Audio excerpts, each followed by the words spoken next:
Hi, I'm Brent with the Build Show today. You know, the farmhouse style is really popular, right? You see the modern farmhouse, you see a traditional farmhouse, all different kinds of things.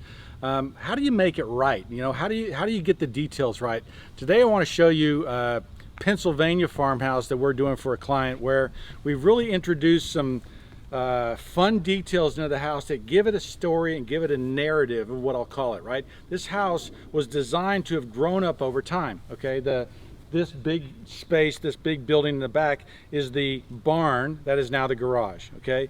And what you're going to see as this house comes together is that there are little L's, there's little transitions and spaces that give this house the feel that it was 200 years old, and every other generation they added on a new piece. And so, for instance, on this wall right here, what we've done is we got two windows, and then you see the blank out or the cutout for the second window, where we purposely left this mortar line on the outside to kind of show that, you know, later when they added a garage, a closet or a bathroom, that got closed in, right? And so it's not something you notice when you walk up to the house, but it's this kind of layering of detail that kind of gives it some fun. It makes it more fun, it makes it more interesting. The stonework on the side, okay, stonework on a Pennsylvania farmhouse was really important. When they were built, okay, this coining on the outside, okay, was done to lock the house together. So we've introduced these kind of coin pieces, these coin details, along with the rubble, infill, fieldstone kind of look, so that it just communicates more authenticity. And that's really what we're trying to go for, right? That it looks like it's 200 years old, even though this is a new build. So I just want to show you a few other details that I think matter, right, for a farmhouse like this, that really kind of help communicate the right details. One, we've got a great wood porch, right, with the 3.5-inch wide wood planks, beautiful beadboard ceiling within the stone. This is a very safe entry, right? It's a fun deal. We've got an interesting door here. It's kind of like, why is that door here? The front door is clearly over by this other side. Again, we're trying to create this timeline and this narrative that as things changed, as they added this piece on, we have these other doors that are kind of interesting elements and interesting details. The windows. The windows are maybe the most important thing when you're working on an old house. What we did in this case is the Pennsylvania tradition is to have a timber framed window, okay, that would have supported the stone above, that would have been built out, right? So on your windows here, you'll notice there's not a stone header over top of those windows. Instead, there's a timbered opening made from the window, okay? So that's what this heavy beamwork is here. It's huge, it's massive. Our window sill, okay? First of all, the wood is the most important element. So if you don't get the wood right, it will rot out. We're using quarter sawn white oak, okay? These are oak beams that are great, long-lasting materials. And then we've mortised our weight pockets into these things. So they're a traditional window. We've got putty glazing on these things. These are made to look like they're 200 years old, but this house isn't even a year old, right? Front door, very important. We've got that cross panel at the bottom. It's a Dutch door, right? So that you've got an upper top and a bottom that can open and close, kind of part of that farmhouse tradition. Let me show you inside. I got a few more details. Here's that Dutch door I was talking about, right? You can lock the bottom, open the top, and then the top opens up. You know, it goes back to that tradition when the farm, you had the lower door, you didn't want the animals walking into the house, but you still needed the air and the breeze coming through, right? So what a great fun detail, right? To have this Dutch door that actually works like this and communicates that story.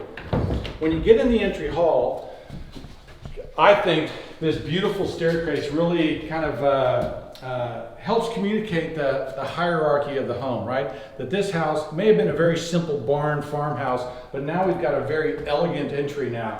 Got this horizontal pine siding that's really thick and wide. Staircase that looks like it's from the 1820s, 1840s. Again, elements like this kind of communicate age and communicate kind of style. Notice on this door here, it's a very thin door, okay? It's 1 inch thick. Typical doors from the 50s, 60s, 70s would be a very thin door. So again, just another subtle layering that kind of helps out. You come into this family room, which is one of my favorite spaces. You see this beautiful fireplace. And so what you would have had in this period is to have kind of this very important fireplace that communicates kind of where you are, right? That we're in an important space. This is where the family would have spent a lot of time, and this mantle and fireplace are really important. What you're seeing is this transition of spaces, and even this wide entry, like there's originally stone or brick behind here, is why this is a wide cased opening. Now we're in the kitchen, okay? We're changing time frames. Remember that entry hall looked like it was 1820s, 1840s. Now we're in the 1940s, right? 1930s, something like that, where we've got this traditional kitchen that's been added on to the house. Now, kitchens became kind of modern appliances, modern rooms starting in about the 1920s, right? And so it'd be appropriate that a house might get that addition in this period. All our cabinet doors are inset. Now remember that the overlay cabinet door is a post-World War II invention, okay? They're called European hinges because they were invented in Europe to help with the rebuilding of Europe after World War II, right? They had to create a faster way to build cabinets, and so that European hinge that could overlay the top of the cabinet became something that was a new invention. Now, most of the cabinets that are built today have the European hinges. We go back with the traditional hinge where the doors are inset into the cabinet, okay? It's a simple door. It's about a 1-inch thick door. We've got mortise butt hinges, okay? Period kitchens before the 1940s were almost more pieces of furniture. And that's what this is, right? When you have your door inset in your frame like that, it becomes more like a piece of furniture. So it's a more refined look. The other thing I really love about our cabinets is we've got this catch system that basically, there's your slow close, and right here is a magnet, okay? We've got another magnet right here on the door. But you'll notice as I close this thing, it catches and then it just slowly closes, right? It's much better than the metal latches that clang or that pop, that make too much noise. This is a very refined, simple way for that door just to close and then suck shut. This kind of big farm sink here that's looking out over the kitchen, typically in these period kitchens, your sink would be over a window. So this is kind of that period detail. You notice that it's kind of built in here. This light that's covered up now kind of communicates that period. And then you may have seen this in old houses where the doors underneath the sink were vented, okay? Again, it's a subtle detail. It's not the first thing you notice, but there's this layering of detail that makes the house more enjoyable. You come in here the third or fourth time, oh, I never noticed that before. It creates a more beautiful house. It creates a more refined house that has really been thought through really well. So this is one of my favorite spaces because it really communicates the story that we're trying to communicate with this house, that it's been built in layers over time, that it's been connected to, that there were separate parts and it was added on, right? This shiplap, in my mind, reminds you kind of where you are, reminds of what's going on. We found some longleaf pine shiplap, milled the shiplap groove onto it and really transform this space, right? You immediately know when you're standing in here that you're in not only a transitioning space, but kind of a lower level space. You see that with the moldings. This is just a simple molding with a bead on it.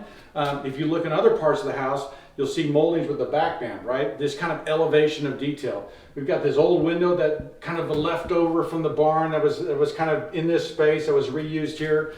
We've got this craft room on this side, so it's kind of a workspace area.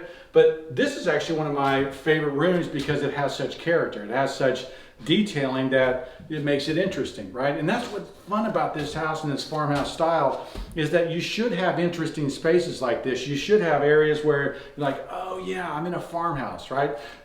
Which is what I love. So stay tuned for more videos about this farmhouse. We'll have more things on the build show. Look forward to seeing you next time.